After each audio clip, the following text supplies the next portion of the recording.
Lagi kong sinasabi, ang kaso, hinaharap, hindi tinataguan yan. Harapin mo yan. Problema mo yan eh. Okay, but then, kung ayaw niyang harapin, talikuran niya, look out ni ma'am yun. Look out niya po yun. Wala po tayong magagawa doon. Lahat ng problema hinaharap, hindi tinatakbuhan yan. Lahat ng akusasyon sa iyo, hinaharap yan. Hindi mo tatakbuhan yan.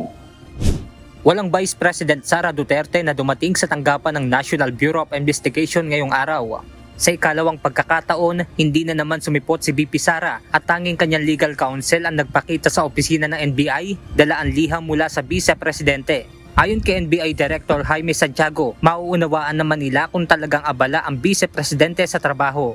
Pero ang hindi lang katanggap-tanggap na dahilan para sa NBI ay ang dahilan ng hindi pagsipot nito. Kung ang reason lang kaya hindi sisipot ay Christmas party, that is not justifiable. But then, the Vice President showed courtesy by sending her counsel talking to us at may letter na ganun.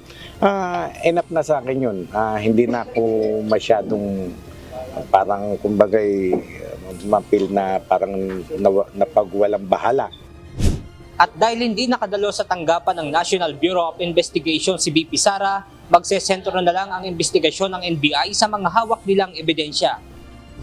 Yun nga, ang mangyayari nga kung ano yung meron kaming ebidensya, ayun na lang.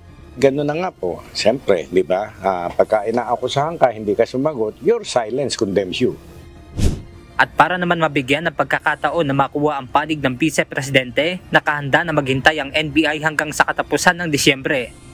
Wala. Ni higing wala.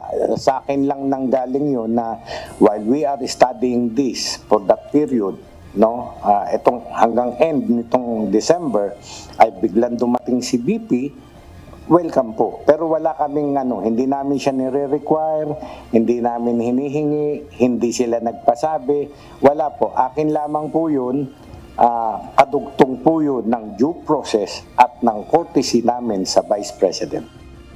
Muli namang iginiit ng NBI na magiging patas sila sa gagawing investigasyon sa threat na natanggap ni VP Sara at maging sa pagbabanta umano nito laban sa Pangulo. Benedict Samson, UNTV News and Rescue. Diyos ang aming sandigan, serbisyo publiko ang aming pinahahalagahan.